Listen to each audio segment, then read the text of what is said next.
Dans notre Bible, au livre de Lamentation, chapitre 4 et 5. Lamentation 4 et 5.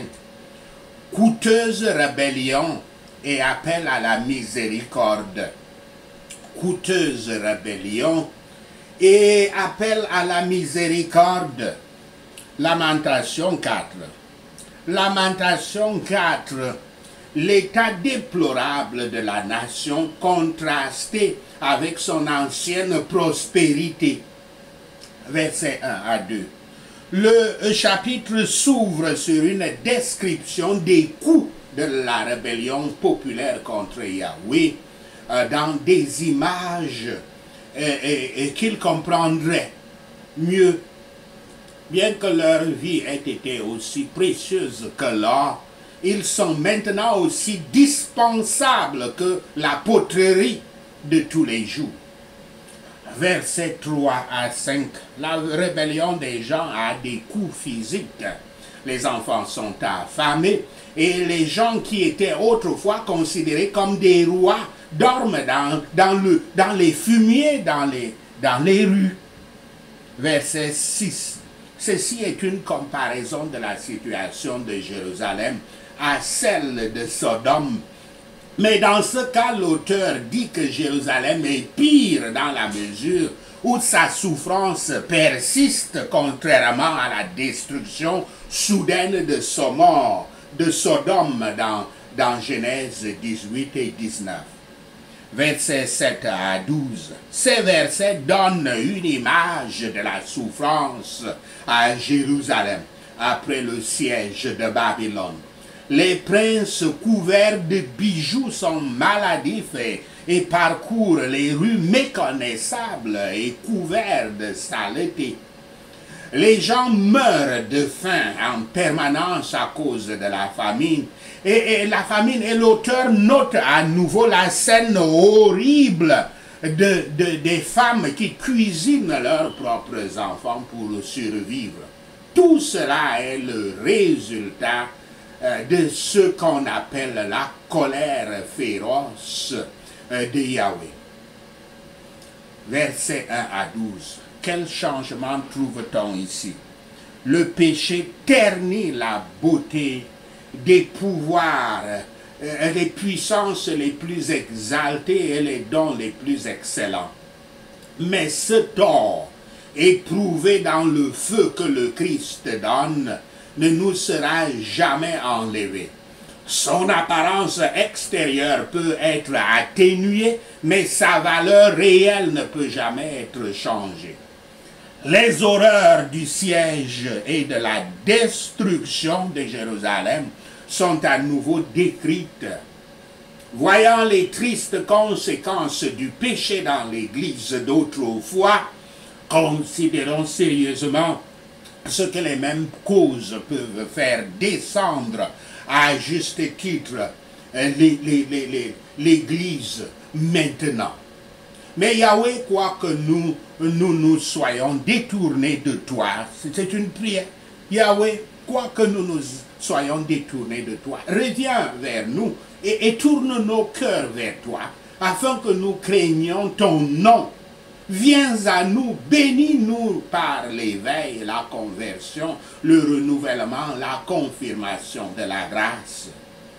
Versets 14 à 16. Cette section donne des détails sur les causes du jugement de Yahweh.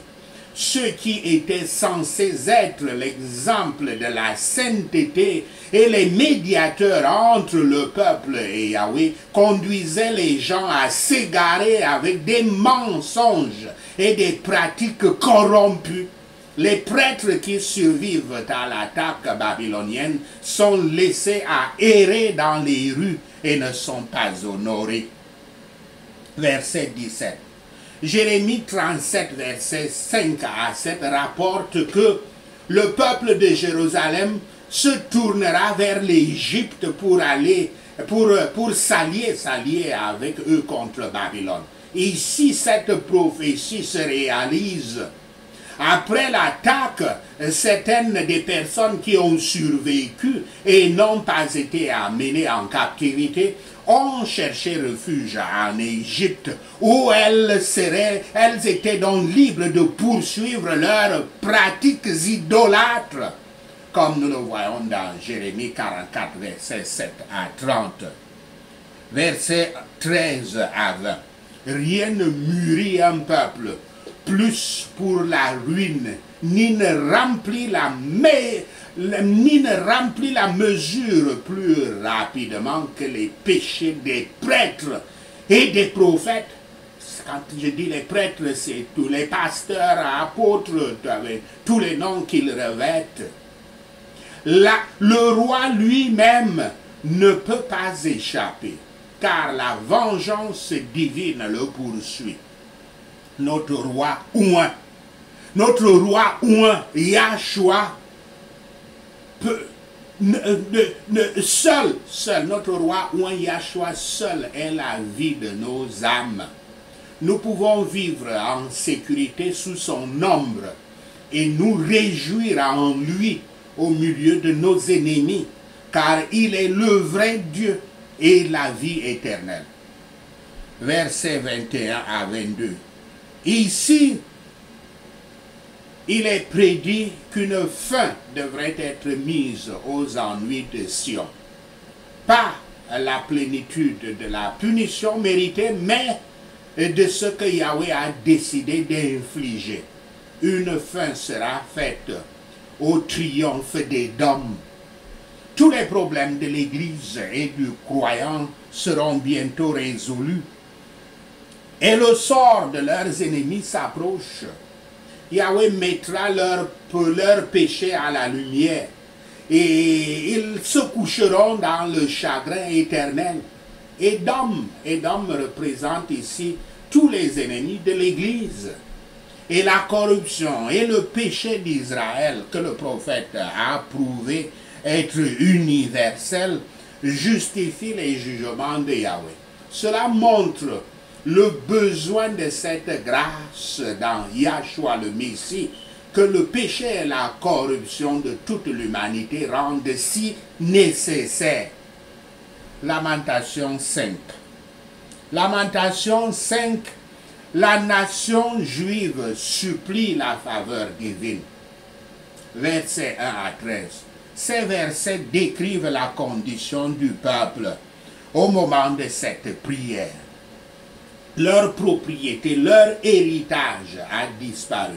Ils sont exilés dans un pays étranger et ils sont appauvris et à la merci de leurs ennemis. Si quelqu'un ici a souffert des souffrances similaires dans votre vie, sachez que vous n'êtes pas le seul. Parce que c'était, et cela peut être encore aussi mon lot. Tout le monde a souffert d'une manière ou d'une autre. Il y a 6 groupes différents de personnes qui ont tous éprouvé des souffrances extrêmes. La nation entière ressent la punition de Yahweh à un niveau individuel. Versets 1 à 16. Quelqu'un est-il affligé? Qu'elle prie.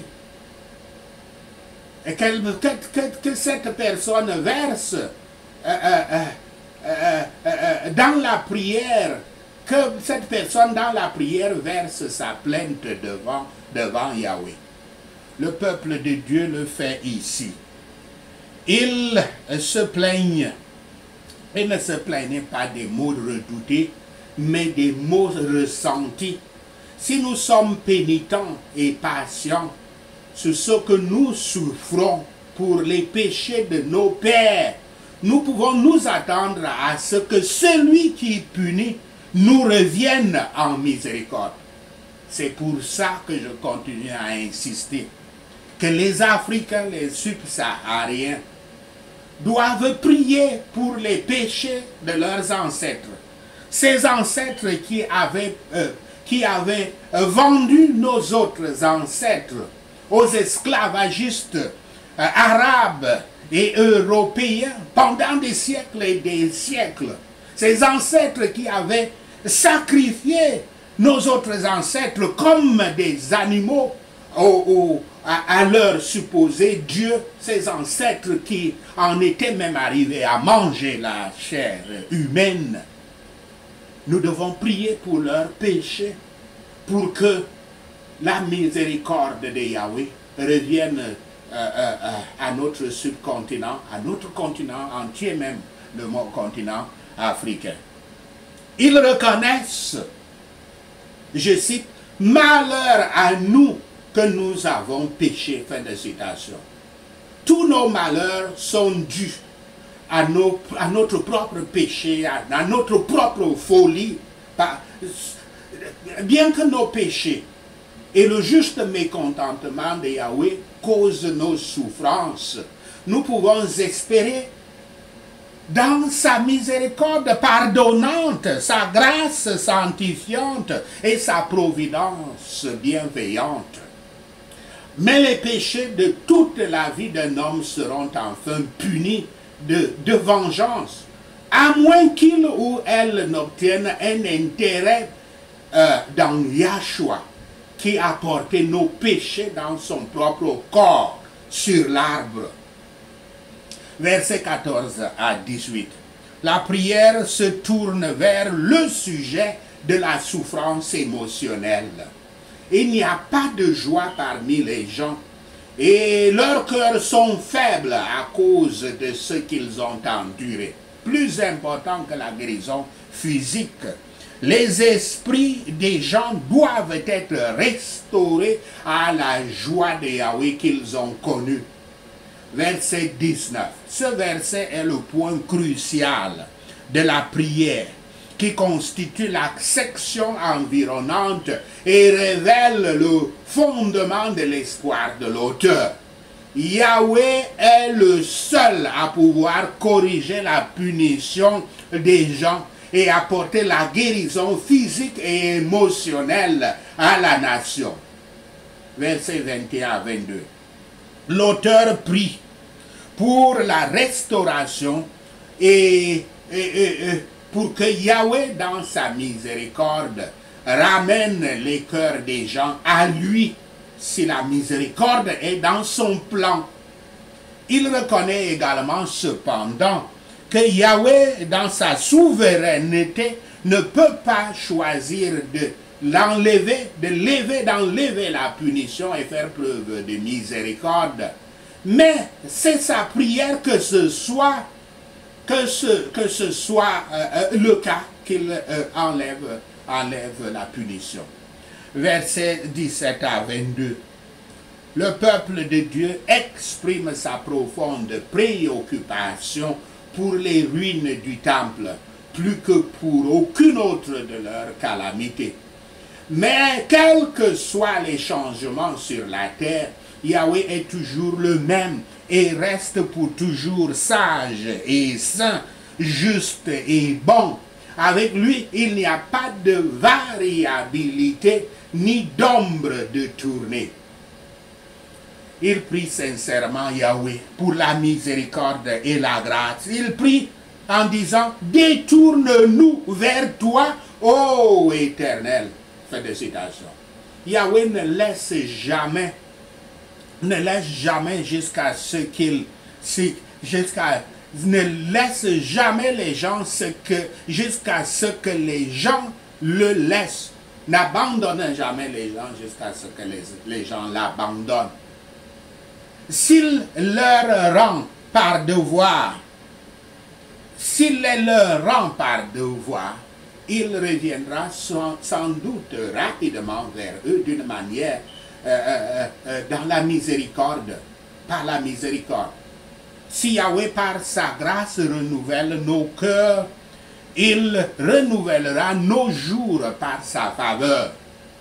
Les ennuis peuvent faire que nos cœurs soient faibles et que nos yeux s'obscurcissent, mais le chemin vers le siège de la miséricorde de notre Dieu réconcilié est ouvert. Laissons-nous, dans toutes nos épreuves, mettre toute notre confiance et et notre foi en sa miséricorde. Confessons nos péchés et versons nos cœurs devant lui. Surveillons le mécontentement et le découragement, car nous savons bien que tout ira bien à la fin, avec la confiance, la crainte, l'amour et le service de Yahweh. Les jugements de Yahweh sur la terre ne sont-ils pas les mêmes que ceux de Jérémie?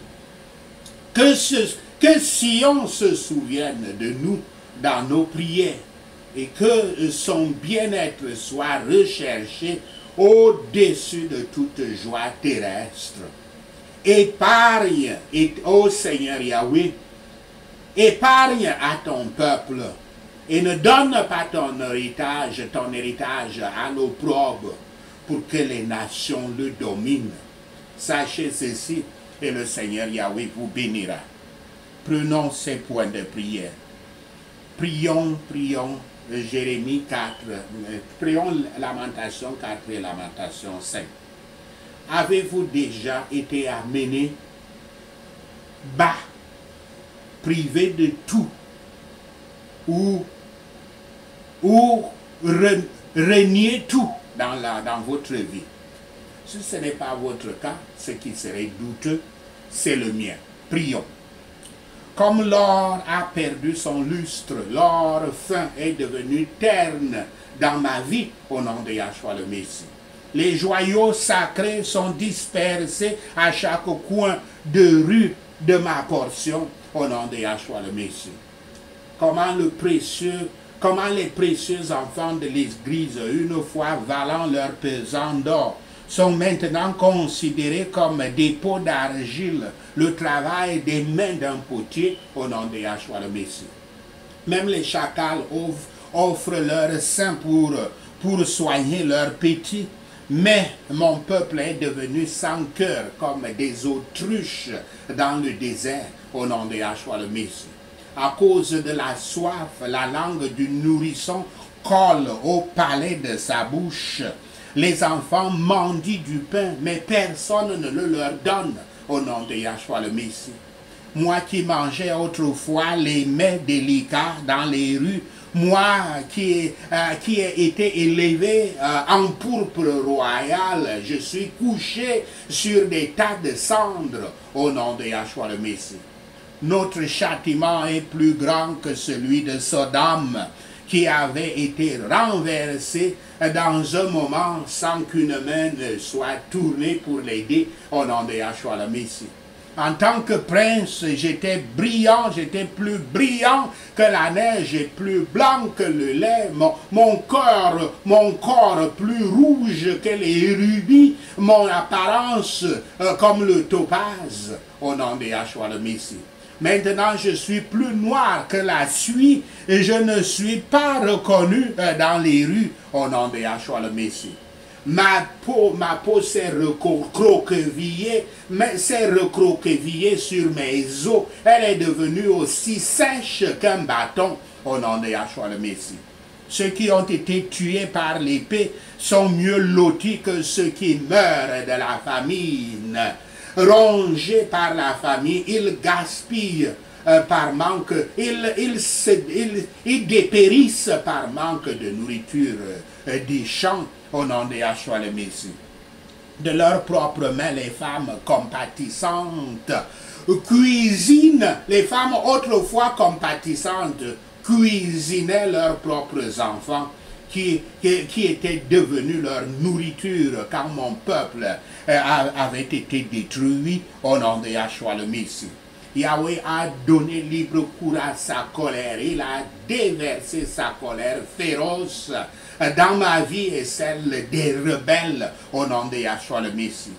L'Éternel alluma un feu dans Sion, son église, qui consumait ses fondements, au nom de Yahshua le Messie. Le roi de la terre, les rois de la terre ne croyaient pas, ni aucun des peuples du monde, que les ennemis et les adversaires pouvaient entrer aux portes de l'église de Yahweh, au nom de Yahshua le Messie. Mais c'est à cause des péchés de ces prophètes et des iniquités de ces prêtres et sacrificateurs qui ont versé en elle le sang des justes au nom de Yahshua le Messie. Maintenant, ils marchent dans les rues comme s'ils étaient aveugles. Ils sont tellement souillés de sang que personne n'ose toucher leurs vêtements au nom de Yahshua le Messie. Yahweh lui-même les a dispersés. Il ne les surveille pas. Les prêtres ne sont pas honorés. Les anciens n'ont pas de faveur au nom de Yahshua le Messie.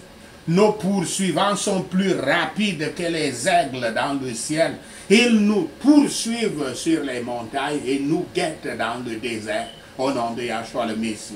Loin de Yahweh, notre souffle même de la vie a été pris dans leur piège au nom de Yahshua le Messie. Réjouissez-vous et soyez heureux, vous les ennemis de l'église de Yahweh. Mais à vous aussi, la coupe sera passée. Vous serez ivres et déshabillés au nom de Yahshua le Messie. Votre punition finira, enfant de Yahweh, aura une fin, enfant de Yahweh. Elle ne se prolongera pas. Elle ne prolongera pas votre exil au nom de Yahshua le Messie. Mais Yahweh Shaphat punira votre péché, vous les ennemis de son église, et exposera votre méchanceté au nom de Yahshua le Messie.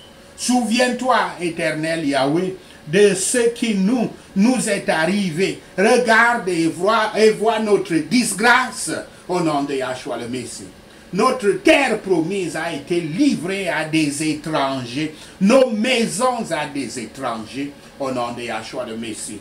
Nous sommes devenus orphelins.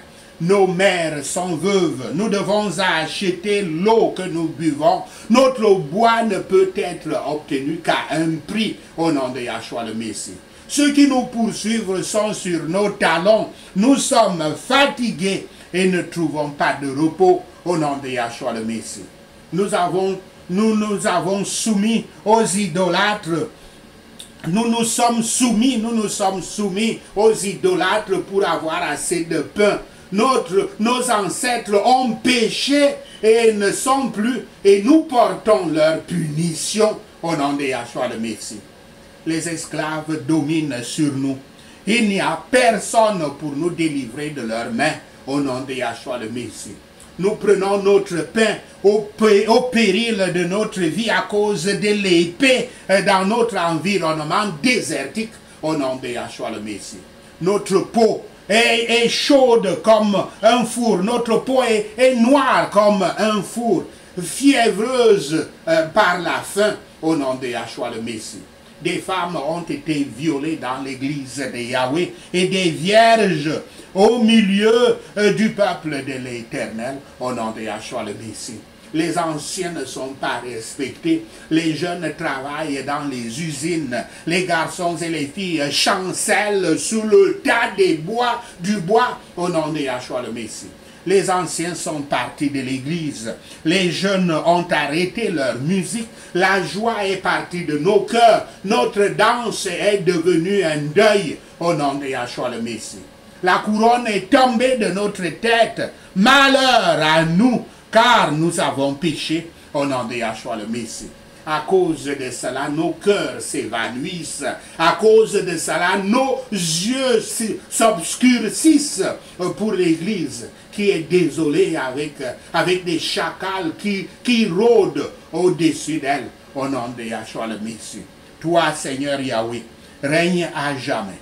Ton trône perdure de génération en génération au nom de Yahshua le Messie.